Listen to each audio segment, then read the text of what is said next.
Before the sun ever touched the water, the sea already knew Daniel's name. It knew the scrape of his oars against the pier, knew the weight in his shoulders, knew the low-key anger he carried every damn morning as he shoved his beat-up wooden boat into the cold, black water. Daniel never made noise, never sang like some of the guys, never joked around on the dock. He worked quiet, the kind of quiet you get when you've stopped expecting anyone to care. That morning felt off. No birds, no breeze, just the ocean breathing slow and heavy like it was waiting on something. Daniel tossed his net. Once, twice again. The rope chewed up his palms as he hauled it back in. When the net broke the surface, it sagged. 3 tiny fish. Barely worth the hassle. He stared at them, jaw tight, then dumped them into the crate without a word. Meanwhile, the other boats were killing it. One guy dragged in a net so loaded it nearly tipped his boat. Another was laughing with his kid, stacking fish like trophies. New boats. Bigger nets. Loud voices. Daniel looked away. He'd been telling himself the same story for years, and by now it felt like fact. Some people catch breaks. Some people get chosen, and some, like him, just grind and get nothing back. By late morning, the sun exposed every crack in his boat and every knot in his hands. Daniel threw the net one last time, same result. All work. No payoff. Back on shore, nobody asked how it went. They didn't need to. His empty basket said enough. That night, Daniel sat alone on the sand, far from the village fires, far from fake sympathy and hollow advice. The tide rolled in, whispering stuff he couldn't make sense of. I bust my ass harder than all of them, he muttered. So why do I keep coming up short? The ocean didn't answer. It never did. He stayed until the stars showed up. Until the village went quiet. Until the questions in his head got louder than the waves. That's when he saw the old man. He hadn't come down the path. Daniel was sure of it. 1 second the shore was empty. The next there he was. Skinny. Still. Wrapped in a cloak that looked like it had seen more storms than Daniel ever would. Daniel felt annoyed right away. He wasn't in the mood. But the old man didn't say a word. Just stared at the water, hands behind his back like he was sizing something up. Finally, without looking at him, the old man asked, "Why do you fish so close to shore?" Daniel snorted. "Because that's where the fish are. Everybody knows that." The old man nodded. "Yeah," he said. "That's where the small ones hang out." Daniel turned to him now. The guy's face wasn't just old, it was worn. Storm-worn. Life-worn. "If the big fish are farther out," Daniel snapped, "then why don't I go there?" The old man locked eyes with him. "Because you already decided you can't." That hit harder than an insult. "My boat's trash," Daniel shot back. "My nets are beat. I don't have what it takes." The old man stepped closer and dropped something cold into Daniel's hand. A single fishing hook, smooth and heavy. "That's all you get," he said. Daniel frowned. "What's that supposed to do?" "Before you worry about that," the old man replied. "You owe me something." Daniel almost laughed. "I got nothing." The old man shook his head. "You've got guts," he said quietly. "You just keep leaving them back on shore." Then he turned and walked straight into the dark, like the night swallowed him whole. Daniel sat there, frozen, the hook clenched tight. Sleep didn't come easy. The words kept replaying in his head. "You already decided you can't.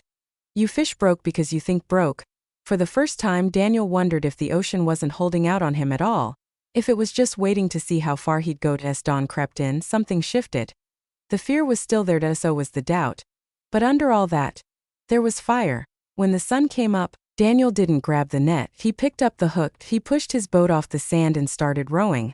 Not toward the safe water, not toward the Privrchna, but straight out where the horizon blurred and the village faded behind him. The water got deeper. The silence got heavier. And yeah, he was scared. But he kept rowing. And somewhere out there, past fear, past habit, past every excuse he'd ever made, something big started to move. The shoreline disappeared faster than Daniel expected. 1 minute. The village was still visible. Tiny fires, familiar shapes, the last proof that safety existed. The next, it was gone. Swallowed by distance and fog. Out here, the water didn't feel friendly. It felt old. Like it had teeth. Daniel's arms burned as he rowed. Every pull felt like a bad idea he couldn't take back. The waves slapped the side of the boat, not hard, Just enough to remind him who was in charge. He stopped rowing. The silence out here wasn't peaceful. It was heavy, pressed against his ears, against his chest. Even his breathing sounded too loud. This was where the other fishermen never went. Not because they couldn't, because they didn't have to. Daniel pulled the single hook from his pocket and tied it to a thin line. No net. No backup. Just one shot. His hand shook. "What the hell am I doing?" he whispered. The ocean didn't care. He dropped the line. The hook vanished into the black water like it had been swallowed whole. Minutes passed. Maybe longer. Time felt weird out here. The boat rocked gently like the sea was thinking. Then the line jerked. Hard. Daniel almost lost it. The boat lurched sideways as something down below pulled back with real force. Not a tug. Not a nibble. This was weight. This was power. Daniel wrapped the line around his wrist on instinct. Big mistake. Pain ripped up his arm as the line tightened, burning into his skin. He gasped and nearly went overboard. The boat creaked with screaming under the strain. "Let go," his mind screamed. This was too much, too big, too dangerous. The line cut deeper, blood ran. And in that moment, fear showed its real face, not the quiet kind, but the kind that tells you to quit or die. Daniel thought of the village, the fires, the shallow water, the small, safe fish. All he had to do was let go. The line jerked again, violent this time. The boat tilted. Water rushed over the edge. This was it. This was how stupid dreams ended. Daniel's grip loosened and then, something snapped inside him, not the line him. Every morning of empty nets. Every night of quiet shame. Every time he told himself, this is all you get. No. He growled through clenched teeth that he dug his heels into the floorboards and pulled back. Not with strength but with everything he had left. The pain got worse. The boat groaned like it might split in half. Then suddenly, the tension vanished. The line went slack. Daniel collapsed backward, chest heaving, hands shaking. For a second he laughed, half relief, half madness. He lost. Of course he did. Then the water exploded. A massive shape broke the surface beside the boat, dark, scarred, alive. An eye the size of his fist rolled toward him, cold and aware. Daniel froze. This wasn't just a fish. This was something ancient. The hook was buried deep in its jaw. The line still connected them. And now it was circling, slow, patient. The kind of predator that doesn't rush. The boat rocked as the creature brushed past it. Once. Twice. Daniel realized the truth too late. This wasn't about catching it. It was about whether he was willing to stay. One wrong move and the boat would flip. One mistake and he was done. No one would come looking. Out here the sea didn't give second chances. The fish dove again, dragging the boat forward like a toy. Daniel held on, arms screaming, mind racing that if he cut the line, he'd live. That if he didn't, this thing could destroy him. And somewhere in the chaos, the old man's voice surfaced in his head. You've got guts. You just keep leaving them on shore. Daniel stared at the knife by his feet. Then at the line. Then at the deep water pulling him forward. The storm clouds began to roll in. And Daniel had to decide. Let go and go back to the life he hated, or hold on and risk losing everything. The ocean tightened its grip, and Daniel chose. The storm hit without warning. 1 second the sky was gray. The next, it split open. Wind slammed into Daniel's boat like a fist. Waves rose fast, too fast, lifting him, dropping him, twisting the hull sideways. Rain came down hard enough to sting his face. The fish dove.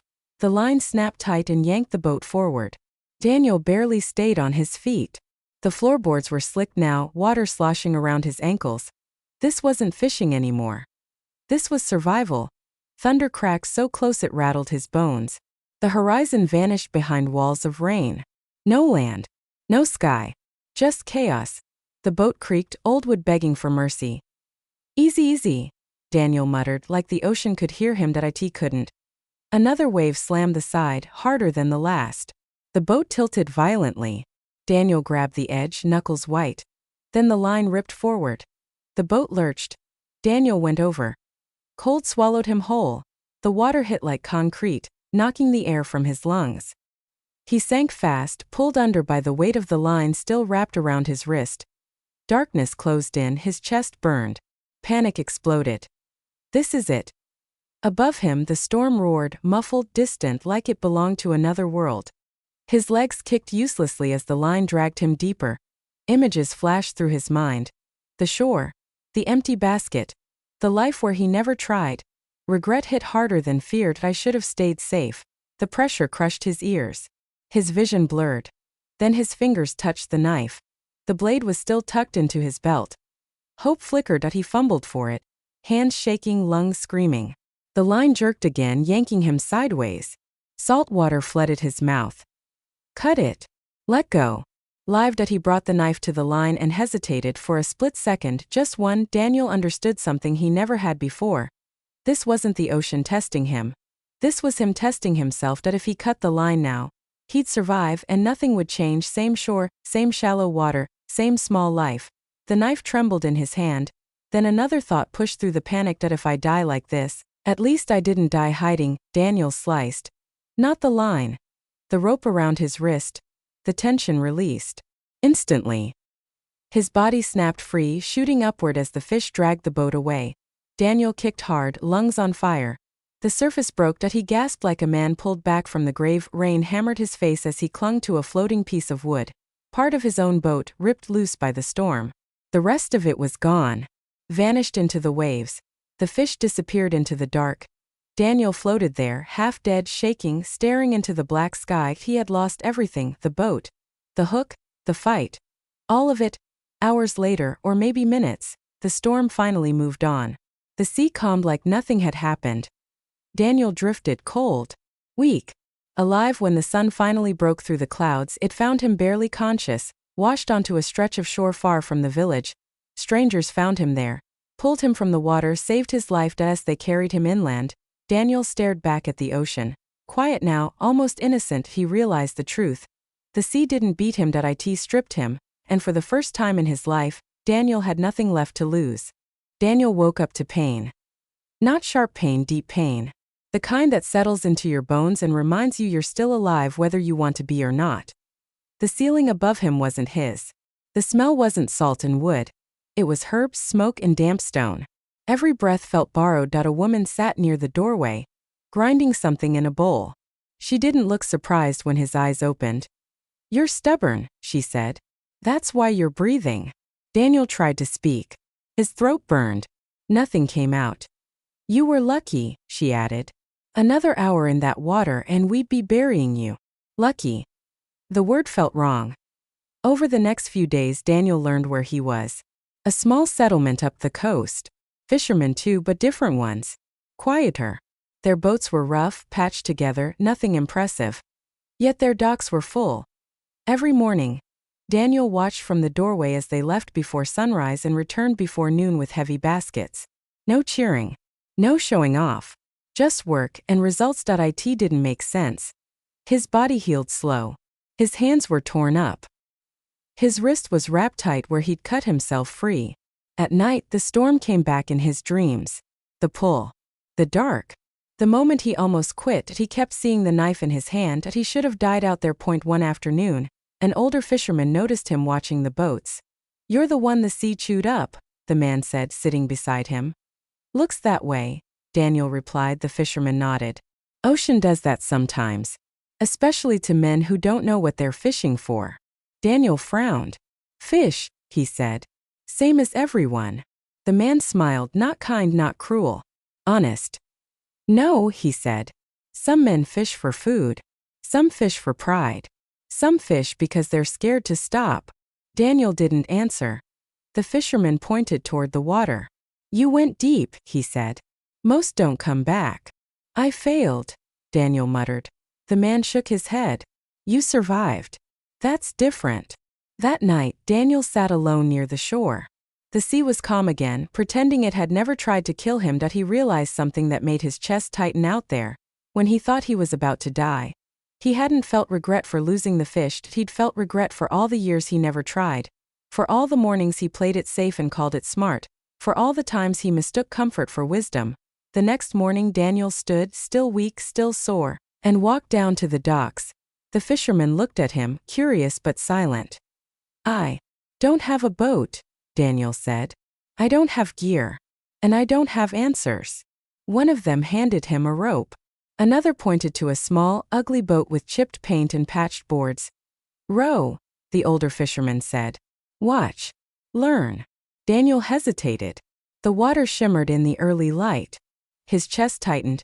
Fear showed up right on time. But this time he didn't run from it, he stepped into the boat. They didn't go deep. Not yet. They didn't cast wide nets, they didn't rush, they watched the water. The birds. The currents.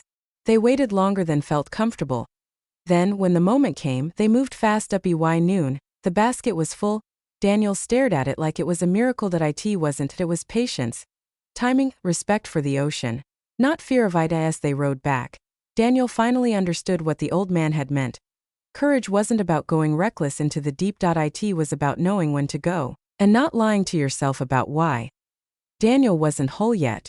But for the first time he wasn't broken either.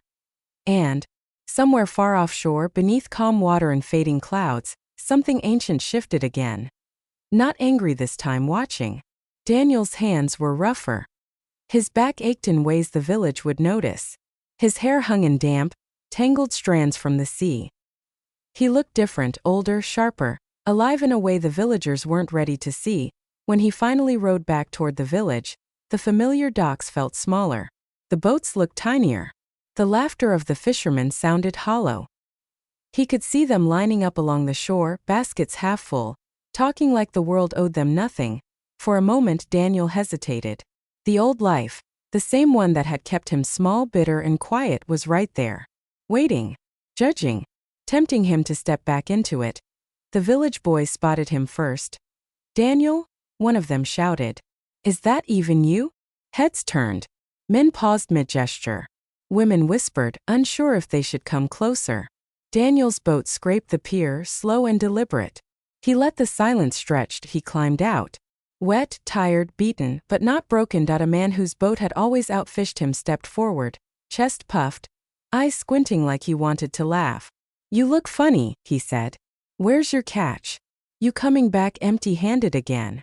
Daniel didn't flinch. He dropped the basket at his feet. Inside, the biggest haul the village had ever seen. Fish glistening, fat, thrashing in the light. The laughter froze. The older fishermen exchanged glances. Some tried to hide it. Others couldn't. Pride turned to disbelief in seconds. Daniel met every gaze without a word. He let them measure him, not by the size of his boat, not by the nets he had, but by the results he had earned in silence, in danger, alone. Then the whispers began. Where, how? Did he go out there by himself? The deep water? No one dares. Daniel said nothing. He just unloaded the basket, every fish a message. That night he sat on the shore alone again. Only this time the silence wasn't heavy, it was expectant. He knew eyes watched from the village behind him.